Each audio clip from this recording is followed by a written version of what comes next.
And good evening and welcome to City Focus. I'm Marty Olsen, your host, and tonight we're going to do something a little bit different, and that is I'm going to run a solo program. Most of you are accustomed to me having a guest or guest, plural, but this evening things worked out that I'm going to come out, and there's so much to talk about. I'm hoping that we'll get a plethora of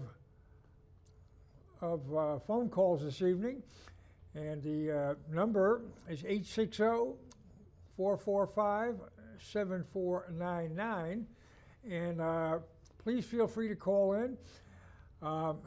It's going to be an open mic night, so whatever's on your mind, we'll talk about. We do have local elections coming up this fall, so in New London, we'll be having the 7 city council seats, and the 7 school board seats are up for election.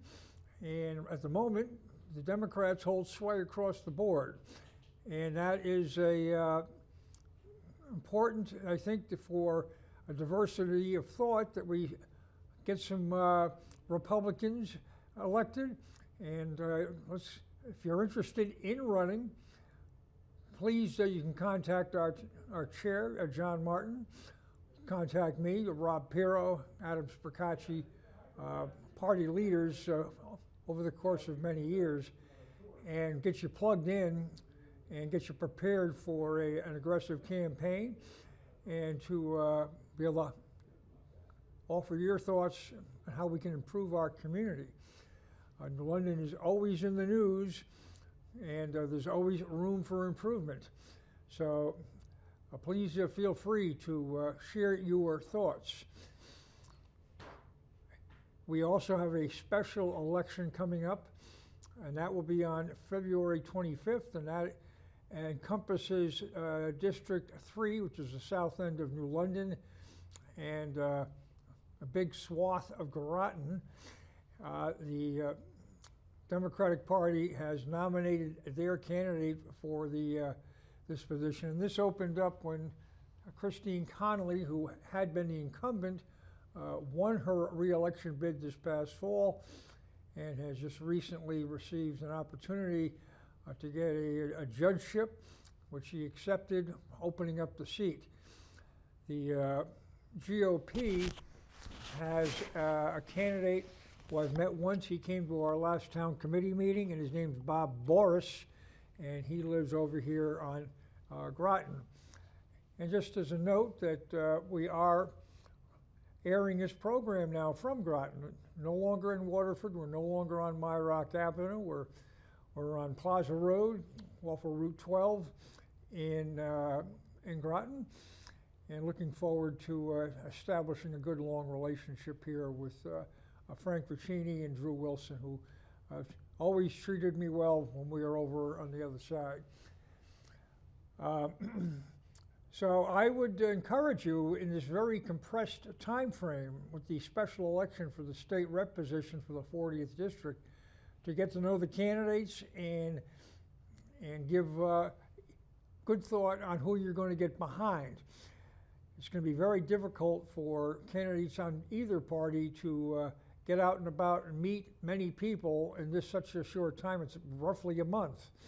So it's going to be very interesting to see how this materializes. The last time we had a special election of this nature was in New London in the 39th district, when Chris Soto, who had just been elected, or re-elected, should I say, to the 39th district, accepted a position in the Lamont administration, opening up the seat, and Anthony Nolan competed against Kat Goulart for that seat, and Nolan has won it and been re-elected, I think, twice now. So, but these are things that are happening locally, and for many folks who like to complain, I've got more colorful language, but we'll use complain for public access about what's going on. Here's an opportunity to cast your vote for some change. And in New London in particular, and Connecticut in general, that would mean voting Republican. In New London, we've got all Democrats, 7 board members, 7 councilors, and the mayor. So if you're happy with the status quo in New London, stay the course. However, if you think that others might have some better ideas, better follow through, better ideas, or just the fact that you've got diversity of thought, you need to look carefully at the minority party. And it can be done. Rob Piro's been elected, Adam Spercacci's been elected, yours truly's been elected, John Russell's been elected. So, I mean, it can be done. It's not easy, but folks have got to have an open mind, and that's an important consideration. We've got a new president, and he's been inaugurated just on Monday, and it's been a whirlwind. It's been unbelievable. I think he's gotten more done in 2 days than Biden got done in 4 years. So share your thoughts on President Trump and his plans and ideas for the future, and whether or not you agree or perhaps you disagree with his approach on what's going on. I think sometimes when I'm in New London, we're in an echo chamber, and all you hear are Democratic points, and you really have to think hard and be firm. And the day paper is no help either. The day paper is basically a tool for the Democratic Party. It's patently, fairness is not their forte, as far as I'm concerned. We've got other things going on as well. We've got, in the sporting world, we have a new college football champion in Ohio State, and they defeated Notre Dame, ironically, on Monday night. And for those of you who follow college football, were you happy with this tournament? Did you think that it did a good job of representing the best teams, and it was the format that they used to bring out the best in the teams and the best teams to the championship game? I've got my opinions on that. I almost think they could expand it to 16 teams and get away from this bye week. It was an awful lot of downtime, and I'm not sure that was effective. I'm more concerned about what's going on with the transfer portal and the name, image, and likeness and the movement of the college players. And it's really having a major impact on the game, where these players will stay with the team for the regular season, and they get into the postseason, and folks just pick up and go before their bowl games or before the tournament, and it alters what transpired during the regular season. Does it have any meaning? And I think that that's something that we have to look at. I'm a big fan of the West Point, the Army, and this year they qualified for a bowl game, and the team that they were supposed to play, Marshall, had about 25 guys exit via the transfer portal before the game, so they opted out. They made a decision to not participate in the bowl game, and the folks who are running the bowls had to make a decision on a substitute team to come in and play Army. And it was a opponent that had a less than 500 record, and I don't think that that's in the best interest in the game, and I think it kind of shortchanged our military institution. Although I must say it was nice seeing Navy have a nice season this season as well. They were able to defeat Oklahoma in a bowl game, and I think going into the bowl season, not many folks would have picked Service Academy beating Oklahoma. So again, I'd like to remind you, as we're just early in the program, that we're at 860-445-7499. Next week, I will be not able to be in the studio, and we will rerun my program from last week with Bill George. Bill is the retired head football coach at the Coast Guard Academy, and he's written a book, and he's been on the program once before, and we had a kind of a fun conversation about the book, football, Coast Guard, and life in general. And I think that you'll thoroughly enjoy it if you tune in. He's a great guy, and he's also got another book that he's working on and should be out for purchase soon. So I hope everybody steps up to the plate and supports our local new author. The following week, on the 5th of February, I do have Mr. Boris coming in to give him an opportunity to outline what he's going to do with his campaign and his thoughts and about the district, which is split between Groton and New London and the state of Connecticut. And that can be a rather daunting task because issues don't always dovetail nicely, and it's a challenge for the representative in terms of how they are going to handle things between the two communities, New London and Groton, as well as the issues that are with the state. Now we've got multi-millions, hundreds of millions of dollars invested at State Pier in New London, which has been transformed into a construction site for wind power with these blades. You can see them coming in and being built and then going out into the out into Long Island Sound. And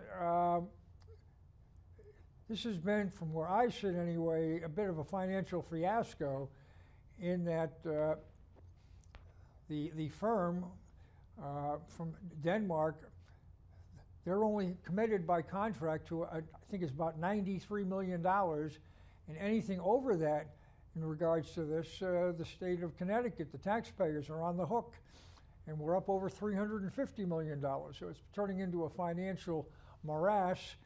I don't think it's getting much traction outside of Southeastern Connecticut. I don't think that our neighbors in other parts of the state fully understand what's going on here. And you know, Kevin Blacker, who has been a one-man show here fighting this, has been jumping up and down, and this is one of those issues that that I actually agree with David Collins, and quite frankly, I rarely agree with his point of view.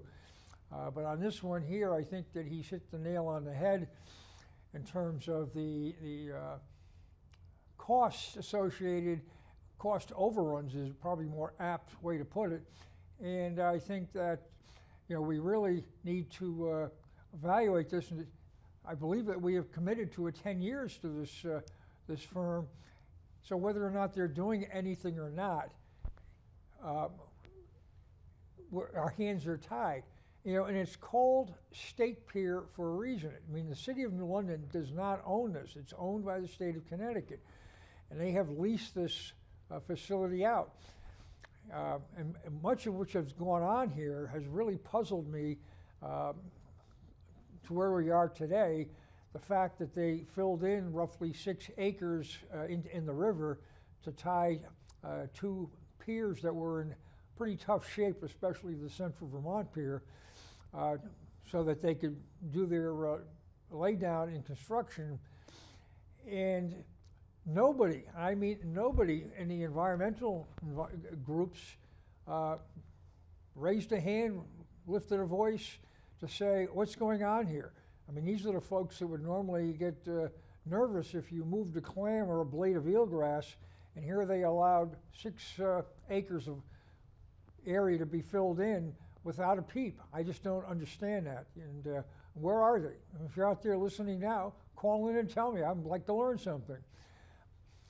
So we've got that, and then we have the new administration coming in with President Trump, and he has articulated clearly, coming right out of the gate here on day one, that the wind power is not one of his priorities, and this is going to become, you know, basically shut down. So what's going to happen now? You also have Eversource that's backed out on this. They were a partner, and just so many negatives that have been going on with this. And I'm not a person who's against new technology, whether it's electric cars or wind power or things of this nature. But I think they need to be properly vetted before you make commitments. It's like the last 4 years. I mean, Biden made these radical commitments to electric motor vehicles and timelines, and things aren't quite ready for prime time.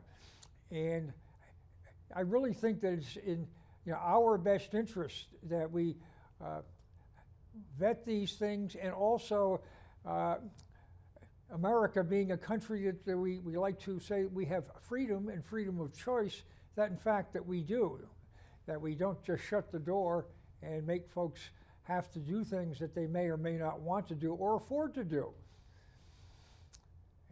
One thing that I'm not sure that many people are readily aware of is that with the oil industry, is that oil and its byproducts are in so many products that we use and take for granted. It's not just gasoline, plastics and blacktop, vinyl and things of this nature. I mean, transportation, tires, it just goes on and on and on. Heating oil and things of this nature. It's not like you can just turn off a switch and that bad oil goes away and in comes electric. And how do you generate the electric? And ironically, oil does a lot of that. And we also have, for those who are advocates for the Green New Deal, which Trump again is at the US level shutting down, you've got countries such as China and India, Indonesia, Russia, and many, many others who aren't playing ball fairly. And one country, or in Connecticut's case, one tiny little state isn't going to solve the problem singularly. So I think that we need to be a bit more level-headed, and as the president has been saying, using some common sense. Common sense. Heaven forbid we use some common sense when we are governing and looking to make changes.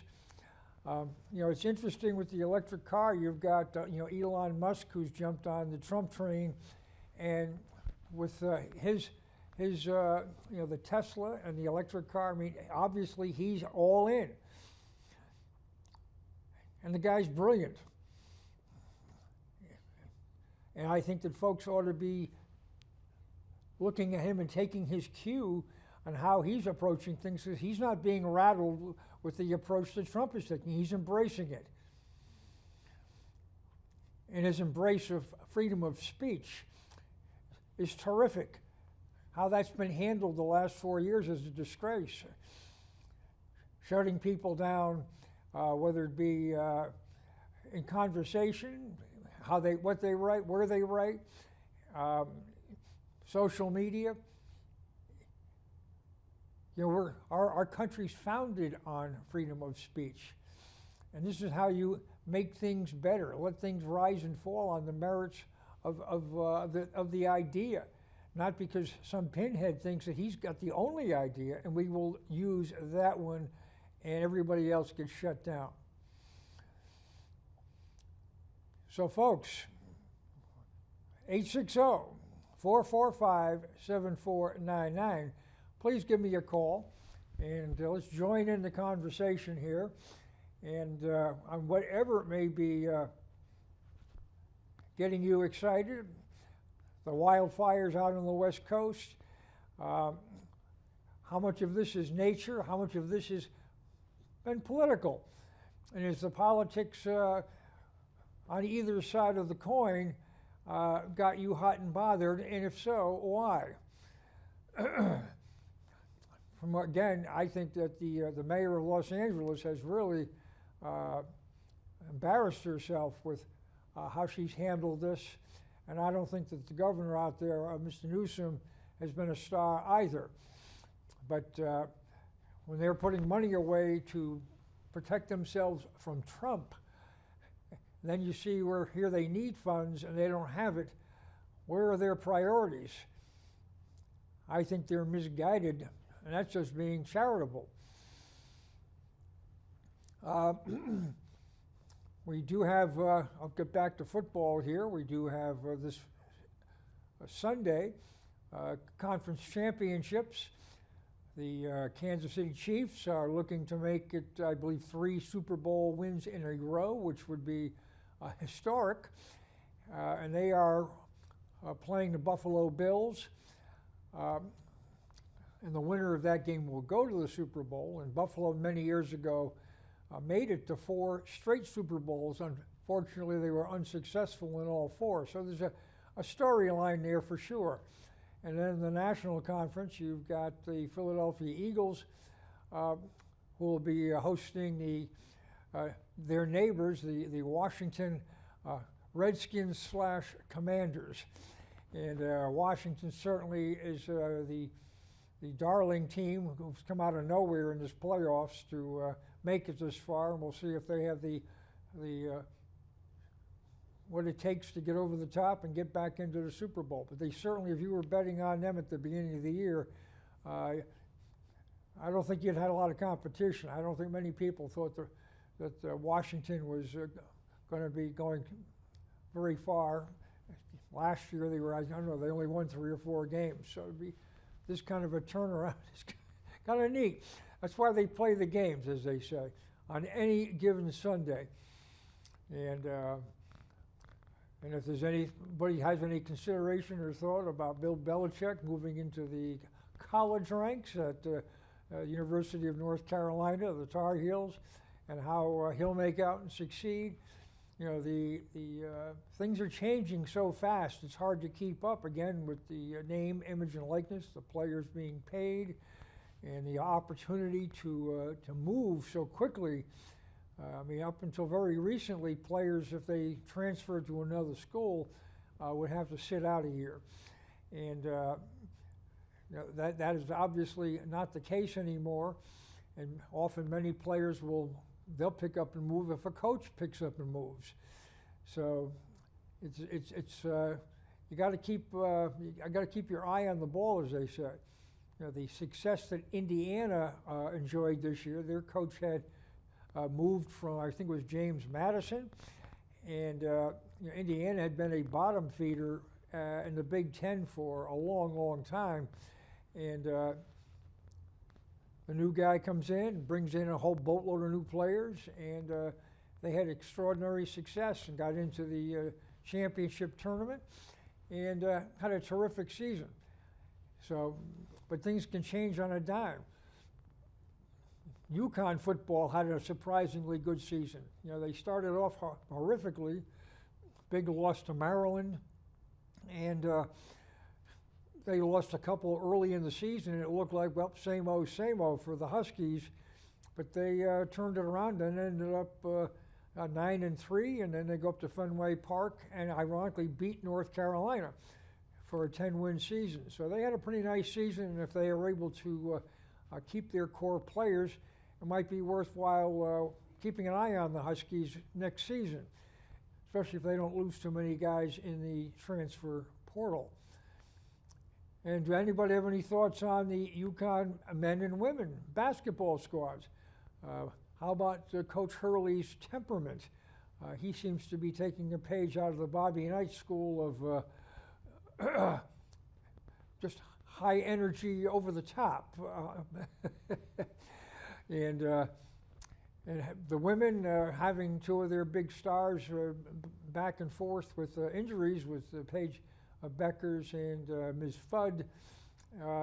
If they're going to do well in the tournament this season, they're going to need, I think, both those players operating at a high level of performance. The quality of the women's game is getting better all the time. And UConn isn't getting all the best players anymore. A lot of the other schools are getting quality players and have good teams, so the competition is getting better, and that's better for women's basketball in general.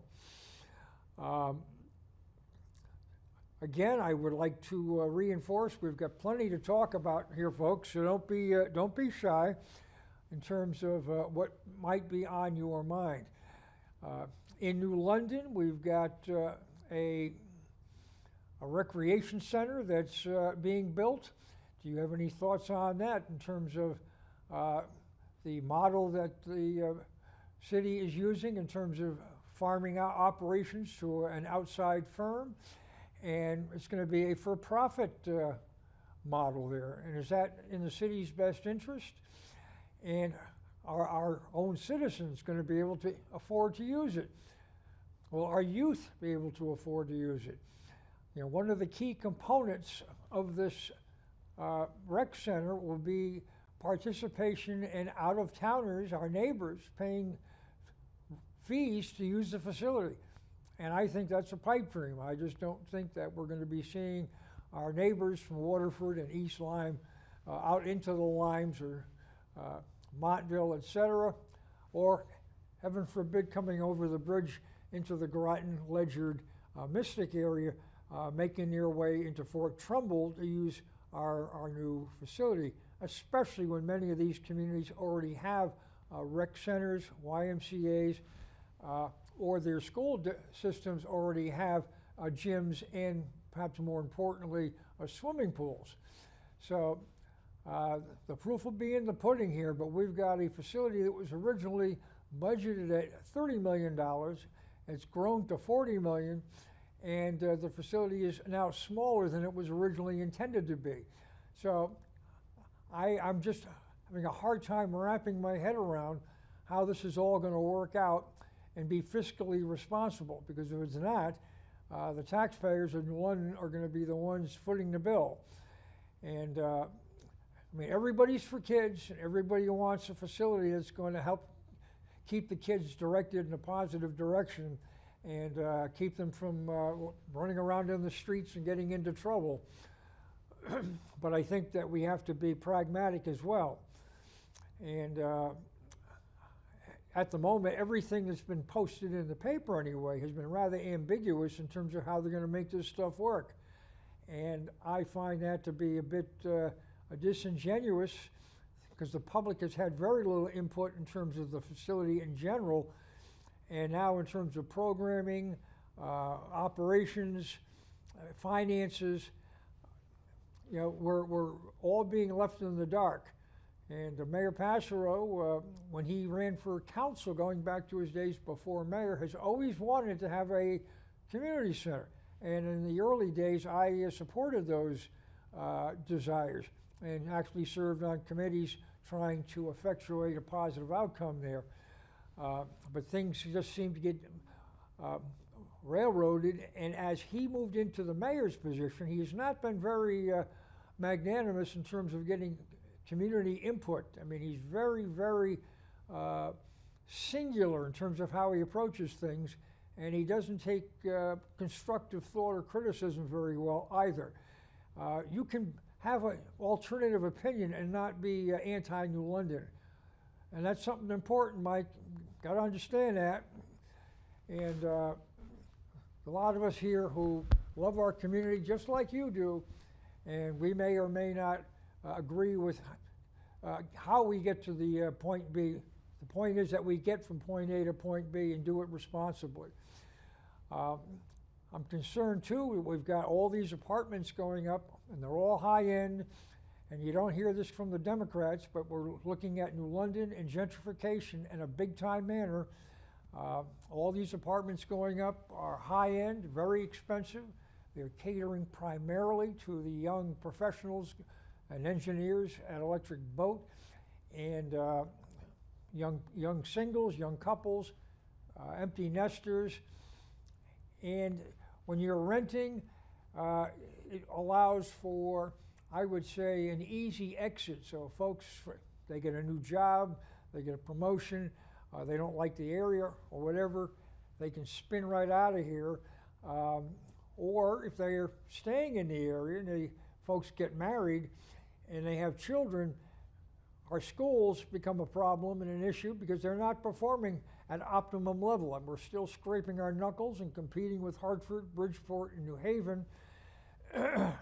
And that's not a formula where you're going to get young middle-class families into our community to help achieve success. So these are things that we really have to look at hard. The mayor is gambling heavily on these apartments, and that this will create a walking community in a renaissance, as he would like to call it, for the downtown area. but anybody who traverses through State and Bank and any of the downtown area now, there's absolutely none, and I mean none, pedestrian traffic in the downtown area at any time of the day or night. And young folks that I have spoken to are not spending their disposable income here in New London. They are, when asked, they'll say, well, we go to Boston, we go to Providence, we go other places, but they're not spending it here. And I think that a problem with that, in terms of keeping folks in downtown, as well as encouraging our neighbors to come downtown and enjoy downtown New London, is a police presence, which again is something that we don't see. The mayor doesn't seem to think that this is important, and I, quite frankly, and I often disagree with my friend and sports writer Mike DeMauro from the Day, but Mike has been spot on with this one in relation to having a police presence downtown and having folks feeling comfortable about being downtown. A lot of the news in New London is not favorable in relation to shootings, the effects of shootings, and other assorted crime in and around the central business district or anywhere else in New London for that matter. New London is so small physically that when you have something go wrong anywhere, it really is a blemish on the entire community. And I don't think that our local government is really focused properly on that. And we really need a gut check, because otherwise we're just spinning our wheels. You can have the fancy Coast Guard Museum, which I think again is grossly misplaced in the downtown waterfront, going to block the view of the historic Richardson train station. I just don't understand what people are thinking. We had the parade area redone around the Soldier Sailor Monument a number of years ago. Bruce Hyde, who was a former director of economic development in London, looked at that project as one of his big successes. And one of the things that it did was it opened things up downtown visually, especially if you're coming down Bank Street. Now, as you can right now, you can look out over the ferries and see the bridge and see what's going on, and it's I think it's a plus. Now with this museum going in, if it goes in, I mean, they're going to be putting in a pedestrian bridge which will block this nice view that was created with this plaza. And the city is nowhere has this been agreed to by the city council by a vote. It's by insinuation that the city of New London will assume responsibility for this not the construction, but maintaining the new walkway. And let's be honest, the city's track record of performance and taking care of its roads and buildings and things of this nature is not very good. So here we'll have this $10-20 million walkway that the city's going to be responsible for, and who's going to use it, who's going to take care of it, who's going to monitor it. We don't have a police presence down there now. Well, we have a police presence down there to monitor the walkway. So there's much to consider. And as we move forward, again, to the municipal election, the mayor's not up this year. He's got 2 more years plus between now and the election, so it's close to 3 years left in this term. But the entire council and school board are up for election. As to what direction, and do you think that the current council is holding the mayor's feet to the fire, holding them accountable? Or are they just rubber stamping anything and everything that he opts to do? So, I mean, I think that the proof is in the pudding that the mayor basically is a one-man army. He's doing whatever the heck he wants. And there's no pushback by the council. And that's not a healthy government for our community. So these are things, folks, that you need to take a look at, and you need to take a deep breath and look at other candidates and ask tough questions. Can't be passive. You've got to be willing to stand up and be counted, and see that things are going in everybody's direction.